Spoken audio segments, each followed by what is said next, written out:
Welcome students and my dear parents.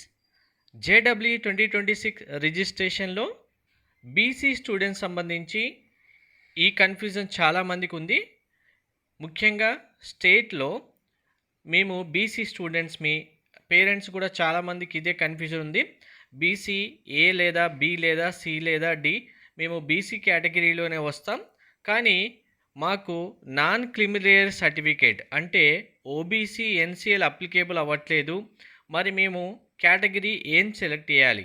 ఓబీసీనే select చేసి application form fill చేయాలా, లేదా OBC certificate రాకపోతే మాకు బీసీఏ సర్టిఫికేట్ ఉంది, బీసీఏ సర్టిఫికేట్ పెట్టేసి అప్లికేషన్ ఫిల్ చేయాలా, బీసీబీ ఉంటే బీసీ ఉంటే సి, డి ఉంటే డి, ఇలా బీసీ కేటగిరీ పెట్టేసి అప్లికేషన్ ఫిల్ చేయాలనేది చాలామందికి డౌట్స్ ఉన్నాయి.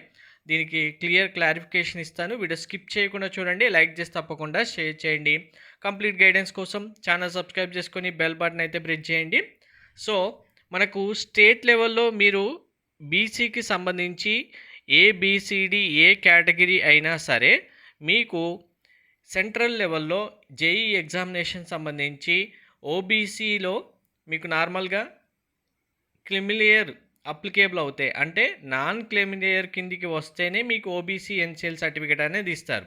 సో మీకు గనక నాన్ క్రిమిలేయర్ సర్టిఫికేట్ రావట్లేదు, ఓబీసీ సర్టిఫికేట్ మీకు రావట్లేదంటే ఆటోమేటిక్గా మీరు ఓపెన్ కేటగిరీ అంటే జనరల్ కేటగిరీ అని సెలెక్ట్ చేసుకొని మీ అప్లికేషన్ ఫామ్ ఫిల్ చేయాలి. అంటే మీరు ఓసీ స్టూడెంట్స్ కిందే కన్సిడర్ చేయడం జరుగుతుంది. సార్ మరి మేము స్టేట్లో బీసీ స్టూడెంట్స్ కదా, మరి సెంట్రల్లో ఓసీ స్టూడెంట్స్ అయితే మాకు రిజర్వేషన్ ఉండదు కదా అంటే ఎస్, ఇక్కడ బీసీ అనేది రిజర్వేషన్ స్టేట్ వైజ్గా మాత్రమే ఉంటుంది.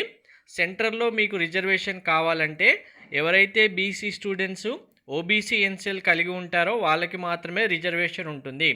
మీకు ఓబీసీ ఎన్సిఎల్ లేదు అంటే ఎటువంటి రిజర్వేషన్ ఉండదు. మీరు కూడా ఓపెన్ కేటగిరీ ఓసీ స్టూడెంట్స్గానే కన్సిడర్ చేస్తారు.